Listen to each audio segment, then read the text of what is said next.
ஓம் நமக் சிவாய. அனைவருக்கும் வணக்கம். பொதுவாக ஒருவருக்கு சனி திசையோ புத்தியோ நடக்கக்கூடிய காலகட்டத்தில் அவங்களுக்கு என்ன பலன்கள் நடக்கும் அப்படின்னு பார்த்தீங்கன்னா, சனி பகவான் காலபுருஷ தத்துவப்படி 10க்கு ஆதிபத்தியம் பெற்றவர், 11க்கு ஆதிபத்தியம் பெற்றவர். 10ஆம் இடம் அப்படின்னாக்கா தொழில் ஸ்தானம், கர்மஸ்தானம்னு நம்ம சொல்கிறோம்.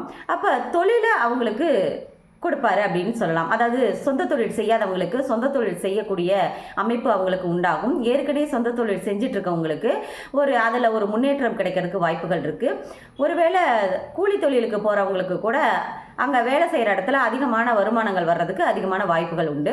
அது மட்டும் இல்லாமல் சனி திசையோ புத்தியோ நடக்கக்கூடிய காலகட்டத்தில் இவங்க ஒரு கர்ம காரியம் இவங்க உறவுகளுக்குள்ளார ஏதாவது ஒன்று நடக்கிறதுக்கு அதிகமான வாய்ப்புகள் இருக்குன்னு நம்ம சொல்லலாம்.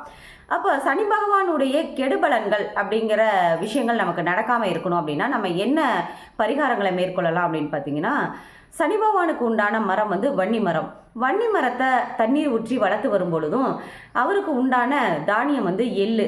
எள்ளு மிட்டாய் மற்றவங்களுக்கு தானம் கொடுக்கும் பொழுதும், எள்ளு சாதம் செஞ்சு மற்றவங்களுக்கு தானம் கொடுக்கும் பொழுதும் நமக்கு சனி பகவானுடைய அருள் நமக்கு நல்லபடியாக கிடைக்கும்னு நம்ம சொல்லலாம். உடல் ஊனமுற்றவங்களுக்கு ஒரு கருப்பு நிற வேஷ்டி, துண்டு, ஒரு செப்பல் இதெல்லாம் வாங்கி கொடுக்கும் பொழுது சனி பகவான் ரொம்ப மகிழ்ச்சி அடைவார். அவருடைய அருள் பார்வை நமக்கு முழுமையாக கிடைக்கும் அப்படின்னு நம்ம சொல்லலாம். நன்றி, வணக்கம்.